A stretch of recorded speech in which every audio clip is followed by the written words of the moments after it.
Hi there, welcome to the Liquidator, the strictly 100% unofficial fan-powered West Bromwich Albion podcast. This week with a couple of very special guests, Gemma Eno and Scott Field. Gemma goes to virtually every game, home and away with her son Harrison.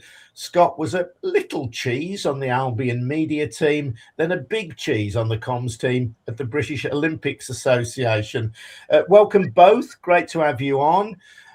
This time we're going to be talking about the Hand of Heg. The Baggies got away with one at Carrow Road in our championship opener. Did they get away in a bigger sense as well after conceding several decent chances to Norwich City?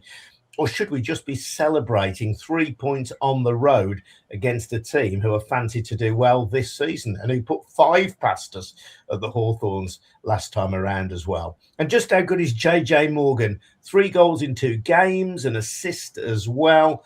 I also want to ask how much we will miss Alex Mowatt, the Baggies skipper who was signed by Derby on the eve of the first match of the season. He had been a mainstay of the Albion side. So as I say, it's great to welcome you both this week. Gemma, from your point of view, how big a loss was Alex Mowatt and how well did Albion do to overcome that in the game at Carrow Road? I think he was somewhat of a miss, I think, especially first half. I think James Morrison's comments after the game were interesting. He said that he would have been club captain, that they had planned, for him to start and everything. So I think considering all that, yesterday's win was absolutely massive. I think Felix, it's going to take him maybe a little bit of time to acclimatise to the physicality of the championship. There were a few times where him and Diakite were both going for the same balls, that sort of thing. And then at the beginning of the second half, they were both, just before it kicked off, you could see them having like a big conversation, and Diakite was pointing where he wanted Felix to go and stuff.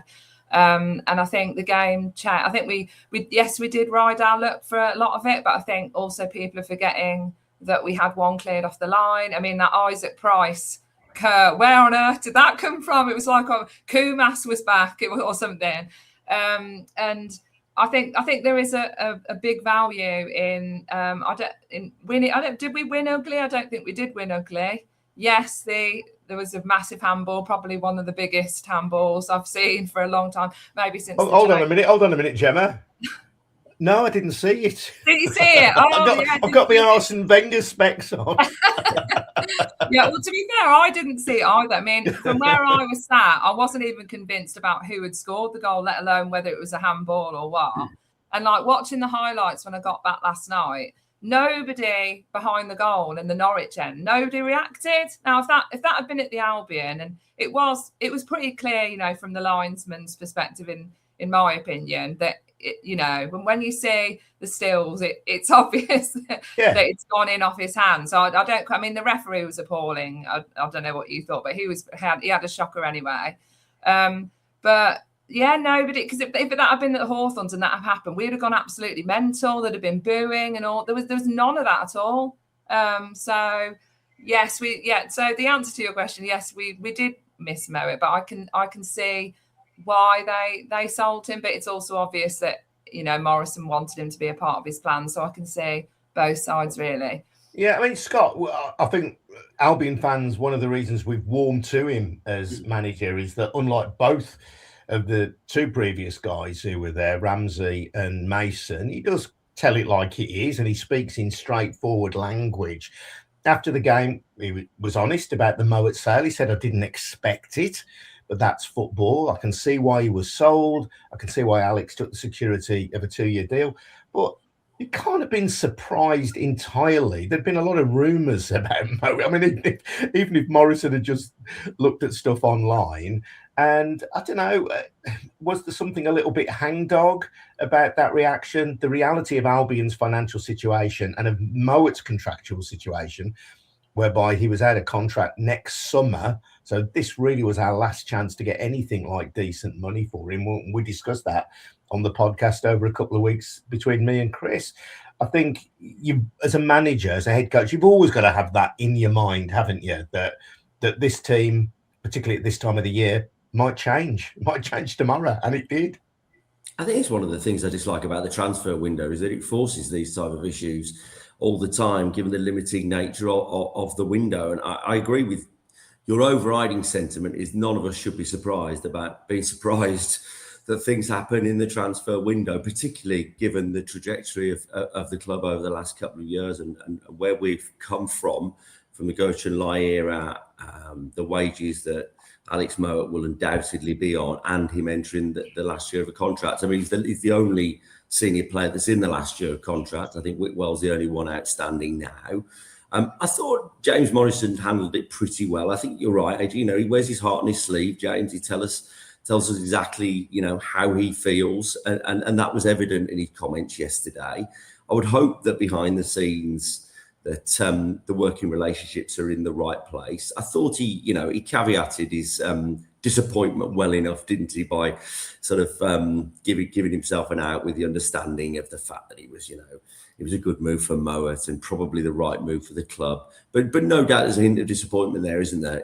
His weeks of planning has gone into that. And you could see, we are a work in progress. We're more of a work in progress than we were 5 days ago or 4 days ago before the sale of Mowatt now, because that central midfield pairing, didn't work as well as I'm sure the Mowatt Diakite planned starting lineup would have done.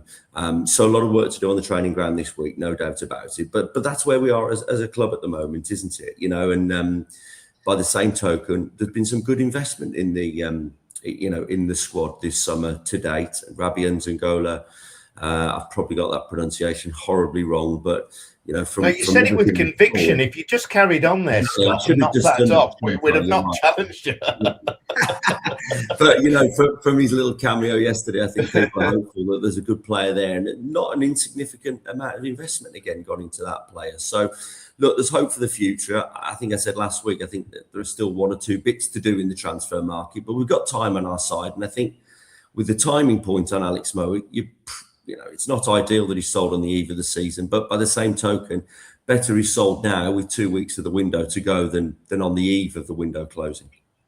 Well, bear in mind last season from the opening day lineup during the next couple of weeks of the transfer window, we lost Tom Fellows, we lost Torben Hegem, and we lost Darnell Furlong, and the heart was ripped out of that team. It was really, really difficult for Ryan Mason to have to deal with that. James Morrison isn't going to have to deal with that level of outgoing.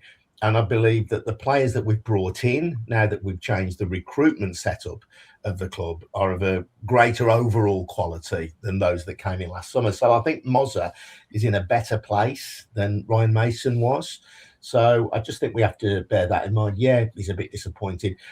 My reaction as well is slightly coloured by the fact that although I acknowledge that Alex Mowatt is a very cultured footballer, he's a very good passer over short distances. Truthfully, I think he's been a disappointment in his time at the Albion. He came as a kind of marquee signing and was seen as a player who could potentially transform our fortunes. He is a good passer of the ball. He cannot run. I mean, I play walking football. Mowatt would fit into our team perfectly well. There was a sprint at Rotherham that he was being asked to do last week, and we've seen this. Somebody on a phone-in once described him as a man who was towing a caravan. He can't run. For a central midfielder, he scores vanishingly few goals. So, I've got no dislike of Alex Mowatt. Can we do better in what remains of the transfer window? I honestly believe that we can. He's an okay mid-table championship player. I think we want to be aiming higher than that. I think it's also him being in the team has also coincided with one of our worst runs in the championship, for a long, long time. So I totally agree with you. I wanted to ask as well, what do you think will happen with Malumbi now? Because when he came on yesterday, him and Rabbi, I won't try and pronounce his surname, I think they changed the game. They brought on a load of energy and they were like winning balls in midfield. And in the first minute when Malumbi came on and he took the ball off someone and like the away fans were singing his song. Do you think because there were rumours, weren't there, as well, that he would be sold? Yeah, and it still wouldn't amaze me if he was sold. What I would say is that, and I don't blame Morrison for this because it was a late call for him, but it seems to me that both Felix and Whitwell both drift right. I mean, Whitwell playing as the wider of the four in midfield, given that we play relatively narrow, but Felix also drifts right. And I wonder if Whitwell and Felix are essentially players who play the same position, given that we play such a narrow midfield. Against Rotherham, Whitwell came off at half time and Felix came on, and they were almost like for like. So I do wonder whether you can really start with Felix and Whitwell in the same team. So I think next week against Burnley, I would be amazed if both of those two start. I think Malumbi did enough, and I think that central midfield did need the energy that Malumbi offered. And I think, I'm not saying that Morrison made a mistake because it was a difficult circumstance in which he was being asked to work, but when you see what happened, particularly late on, and I think the substitution really of Malumbi changed the game in Albion's favour.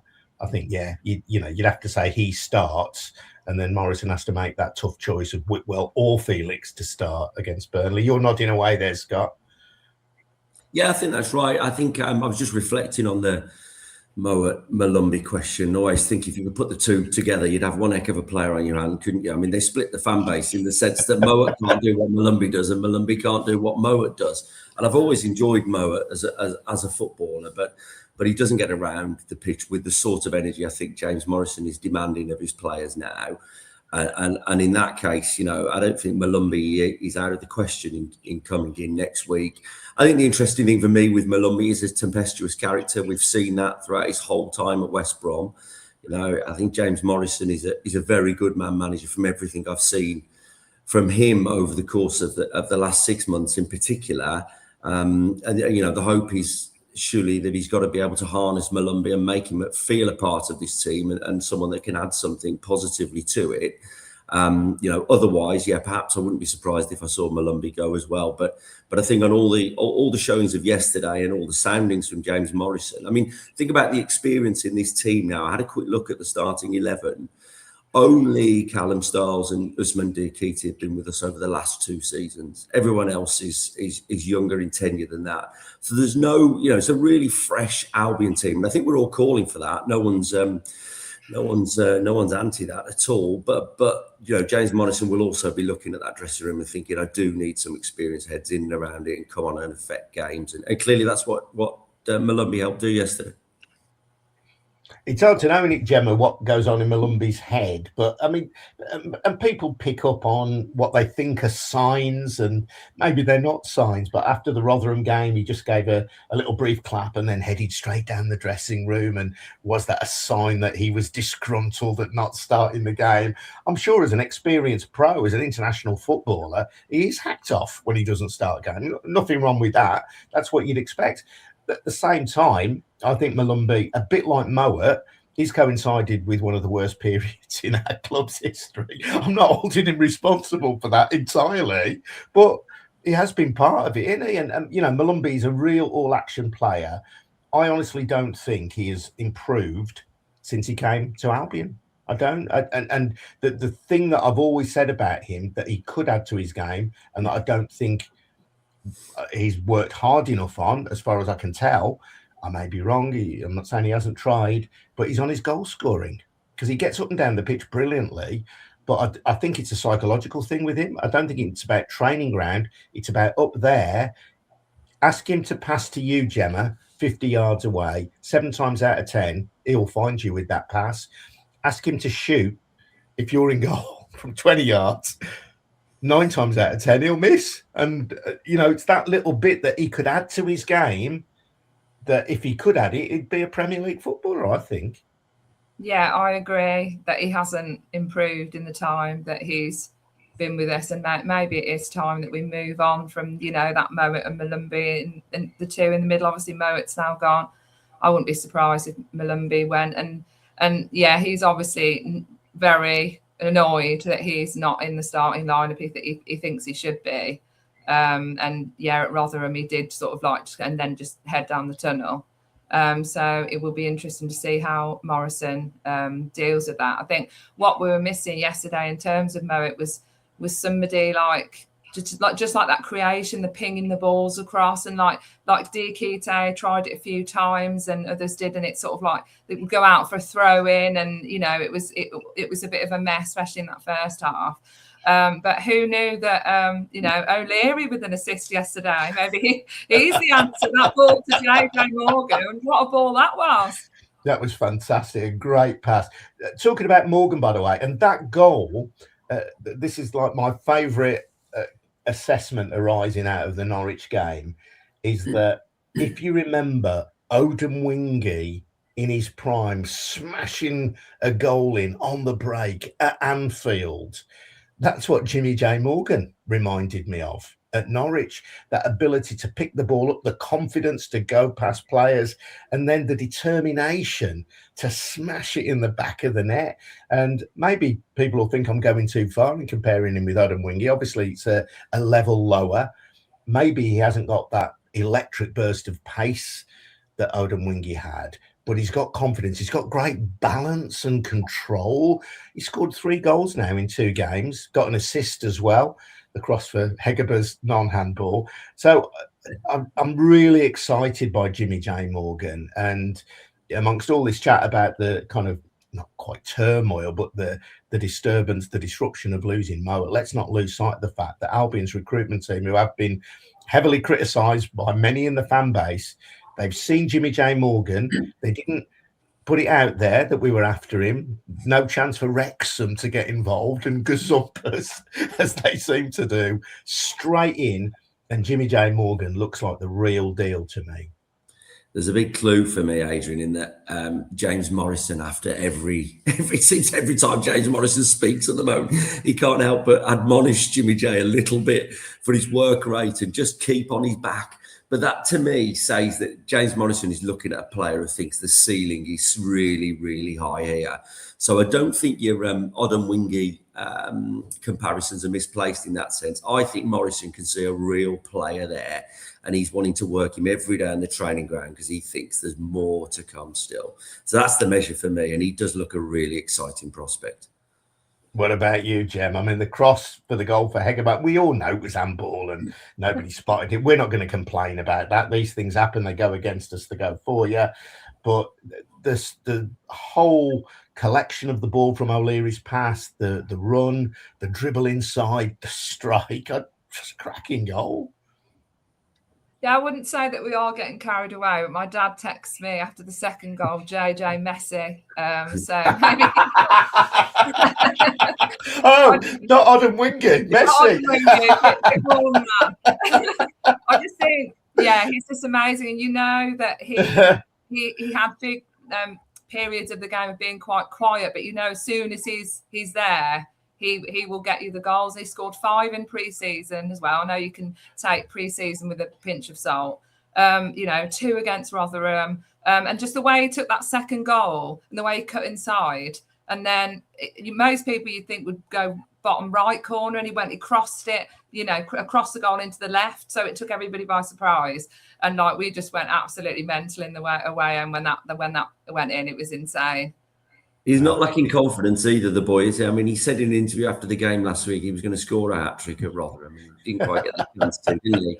And he said in his interview last night that he said to Hegerberg in the week that he was going to cross for him, he was going to pull one back for him to score with. So look, he backs himself as much as anything else, and that's a big component in all of this. Yeah. Gem, you mentioned O'Leary there. I know a lot of fans were questioning of O'Leary at the start of the season. In fact, Chris was on this podcast, and I said, look, we've got Ingram as a backup. Ingram has played over 100 league games, and I think there's been a bit of a dismissal of Ingram unfairly in terms of his last couple of seasons haven't been great, but he's got a solid league career behind him. And so I always felt that O'Leary was going to be the man for this season. Now, of course, we can only judge him on a couple of games, but he played well at Rotherham, essentially distributing the ball from the back more than being a classic goalkeeper. He pulled off 2 or 3 good saves against Norwich. I was worried, we might talk about this, about how easily we were picked open by Norwich at times. I know they didn't punish us for that, but it could have been very costly on another day. But I think O'Leary deserves some credit. I mean, I think the truth of Albion this season is, thankfully now that we've got JJ, is that we will score goals. We've got a real point of attack now, but we're going to concede goals, perhaps more so than has been evident from the results so far. Yeah, I think all of the questions of O'Leary were answered yesterday. He was just phenomenal. I think I saw that he prevented an XG of 3.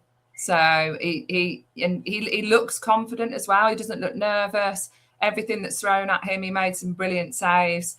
Also, he's great at throwing the ball out as well. Obviously, we said he got that assist yesterday. He looks... I don't think we need to be looking for another keeper now. Like before the season started, you know, there was all that talk about Alex Palmer coming back, and like that would be quite an expensive move for us. I don't think we need to get another goalkeeper in. I think that O'Leary is, you know, I think he will be. I mean, he's the number one goalkeeper. Yeah, well, Gem, I also think, and you talked about his confidence there, I don't think we're looking for a goalkeeper. I don't think we will be, because the reason I've mentioned that we've got Ingram, who's a very experienced number 2, even if not massively rated by the Albion fan base. So you don't put a player like him down to number 3, given his experience, and O'Leary at 2. That just doesn't make sense to me. But it seems to me as though O'Leary's been told, you are the number 1. And there is, it seems to me, an extra confidence about his game, which, considering the guy was effectively let go by Bristol City last summer, you know, good on him. But let's be clear, O'Leary will make mistakes. You know, that I think that's part of the package of him as a goalkeeper. He will drop a clanger or two. But I equally think that he's got great shot-stopping capabilities, and we're now seeing a much better goalkeeper in terms of distribution. We're not in Button-esque territory. I think the nature of how it plays as well. Go on, sorry, Gem, go on. I think the nature of how he plays well, I mean, it makes me really nervous. I don't know about you guys, the way that we pass out from the back. And sometimes, like, my heart is pounding when it's, you know, and he's passing it straight forward. And I think, you know, you are right. He will make mistakes, and all goalkeepers make mistakes. But yeah, I was really impressed with him yesterday, and I hope, you know, he just goes from strength to strength. Can we also have a shout out as well for Nat Phillips yesterday? Like, yeah, sometimes I've been critical of him.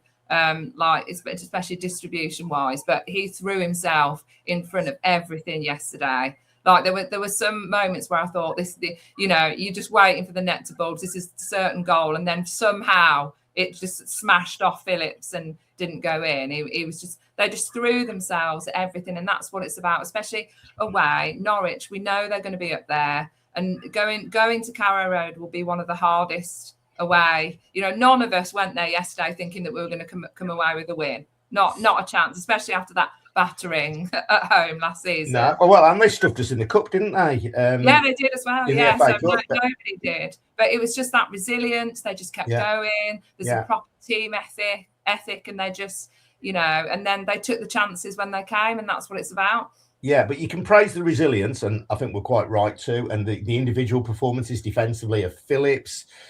Styles, as he does, kind of went AWOL a couple of times. In fact, he went AWOL for Norwich's goal, but also put his body in the way. Campbell as well defensively. But Norwich had 20 attempts on goal. 20. Now, O'Leary had 7 saves to his credit, and that is to his credit. But, you know, you cannot be conceding 20 chances in a game and hope to get promotion. So, again, you might put some of that down to the disruption caused by the Mowatt departure. But even Rotherham, although they were dreadfully poor, might have had 2 or 3 against us. You know, we have got to tighten up. And we know it's not just about your defenders, is it? It's about how you defend as a team, closing down the gaps in midfield. And I think we've really got to get onto that pretty sharpish to make sure that we're staying on the right side of games like this. I think James Morrison knows that as well. I mean, again, his post-match comments hinted to the fact that it was very much the conversation in the dressing room at half-time. It was interesting. I listened to the interview with Clement, the Norwich manager, and he was asked about Albion sitting in a low block, and he said they weren't trying to sit in a low block. And I think he's absolutely right. We just weren't very good at executing what we were trying to do ultimately. And I think that is the point. We are a work in progress. There's a lot more to be done on the training ground. We've got a very young team that will learn. But the way we play as well is we're not the risk averse Carlos Corberán team here, right? Yeah. This is not all about holding on to the ball for the sake of holding on to the ball. And I was no critic of Carlos Corberán, a huge fan of the way he played his football, but he was risk averse. And James Morrison wants us to move that ball forward quickly, which puts pressure on the players in their passing. We're going to give the ball away a lot more. Yeah, well, I commented last week, Gemma, look, Corberán for what he did. In some ways, he kind of saved the club or turned the club around when we were heading for relegation under Steve Bruce and took us to the playoffs. Deserves enormous credit for what he did at the Albion.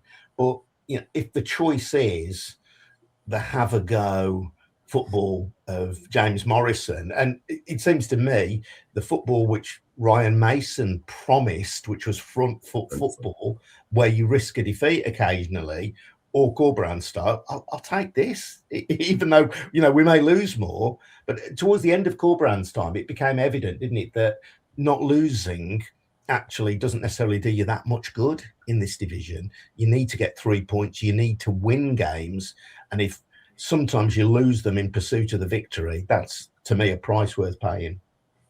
I agree. I think it's going to be an exciting season. I don't think there are going to be many 1-0 wins. I mean, under Corberán, there were a lot of draws, weren't there? Particularly towards the end, wasn't there? Yeah. And it was a bit like watching chess at times. I think, it was very slow, whereas this is going to be much more exciting. And when it was 0-0, I said to Harrison, we've got to score because there's no way we're not going to concede. So, and then we did, and you thought completely against the run of play. Hang on a minute, are we doing this again? Smash and grab like we did last year there. But it's going to be exciting. I'd much prefer to win 4-3 than 1-0. So we'll see. Yeah. So in terms of where we go in the rest of the window, I know, Scott, there's been suggestion of Will Smallbone, who has always looked like a decent player to me. Didn't make his mark really in the last couple of seasons at Southampton. Not even last season when Southampton were very good under Tonda Eckert. I'm tempted to say we should have had somebody spying on Smallwood. I don't know. But Smallwood seems like a decent player, a player who can kind of move the ball out of defence. He's kind of quite a good mobile midfielder. So, like a lot of players, you only get a little glimpse of them when they play for the opposition. But he looks quite good to me. And another player I see we've been linked with, I don't think we're going to get Cameron Archer. I just don't think we're in that league financially now. I just don't think it's realistic to be paying the kind of wages that Archer would demand.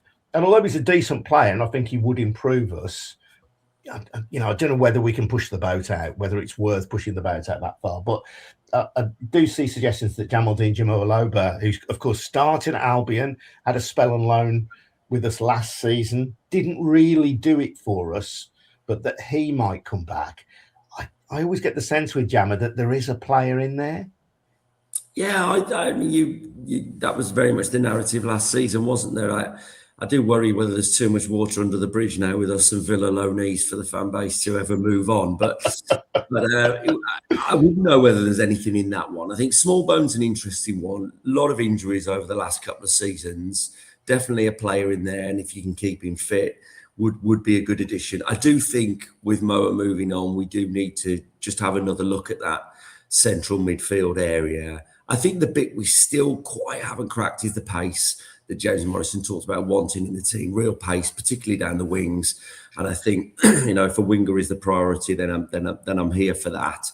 And if we're being greedy, maybe another one up top, who knows? But, I said last week, I think we're 2 or 3 short. I don't think that's necessarily changed with Mowatt. It might have changed the order of the priorities. And going back to the goalkeeper situation, I think, look, if you wanted the perfect window, you might top up the goalkeeper group. But I don't see that as the priority at this moment in time. I think some pace injected on the wings, perhaps somebody to shore up that midfield, or to add a bit of quality to that midfield, more importantly, and then whether or not he feels like he's got enough up top, given the rawness of Barney Stewart, although I like him, and obviously Hegebo and JJ are both scoring at the minute, so you can't complain too much at the attacking options. But yeah, I see those being the priorities for me. He has got a little bit of pace, hasn't he? Option that he doesn't seem to use too much, which is Mikey Johnston, who came on a sub against Rotherham, didn't come on against Norwich, a player who can change a game. So, when I saw the bench yesterday, I said to my lad, what an option to have off the bench, Mikey Johnston. Then we didn't see him at all. I mean, I know he's recovering still from his injury, so I'm sure he's quite a way off for 90 minutes at the moment. But I mean, he would be a great option for us at some point. Yeah. And we got Burnley next Sunday. That's an awkward time. Having to miss a walking football match to go down the baggies. That's very inconsiderate of them. It's a rubbish kickoff time, and it's 12 o'clock on a Sunday. Given your walking football credentials, Adrian, maybe you can replace Mowatt now. Well, I'm not sure I can pass as well as him, but I'm not too bad. I might talk about walking football sometime. It's great, by the way. I love me walking football. But Burnley just come down from the Prem. Of course, they were back at this division a couple of years ago as well, weren't they? And like Norwich, people said, "Oh, you got a tough start to the season, Norwich, Burnley." Well, we got 3 points off Norwich, and Burnley. I suppose they're in their yo-yo phase that we were in a few years ago, around the kind of the 2010s. But Norwich are beatable, aren't they, Gem? Tell me that they're beatable. Yeah, I mean, it is a really, really hard start. But we've got 3 points in the first one, then we've got Burnley, then we've got to go to Middlesbrough. It is, and Newcastle in the Carabao Cup in between. So it is a pretty hard start. But I think if we can go to Norwich and beat them, I think we could do Burnley a deal. I'm feeling confident after yesterday. There's a lot of pressure on Burnley's shoulders this season, isn't there? Financially, in particular. I saw they had a bit of controversy this week when their front of shirt sponsor went south, and they had to get a new front of shirt sponsor. It feels like there's a lot of turmoil around the club at the moment. They brought Max Allen in, the young centre half from Man City. Might be a good time to get them. They're still a team forming, aren't they? A bit like us in many respects. They're going to have to make some more moves in the transfer window. I was more concerned about Norwich away than I probably was about Burnley at home. But we'll see. It'd be great to see some of these. Getting to see Jimmy J Morgan at the Hawthorns is going to be great fun for everyone. I think there'll be a real edge to the atmosphere for that reason alone, if nothing else. The new Messi. Thank you, Gemma. Thank you, Gemma's dad, for that one. Before we go, just to say as well, a couple of things, actually. One is people have got used over the last couple of seasons. I used to do, and still will do, the Liquidator live post-match discussion and phoning. That will come back. It'll come back in a couple of weeks. Various reasons I won't bore you with why that hasn't happened at the start of this season. But that will come back in a couple of weeks. And just to say as well, so you may know, I don't know if you do, Scott. I don't know if you do know, Gemma, but I re-released from my record label West Bromwich Albion by Ray King, the 1979 classic. A couple of interesting developments on that, and I'll put these on the Liquidator Substack.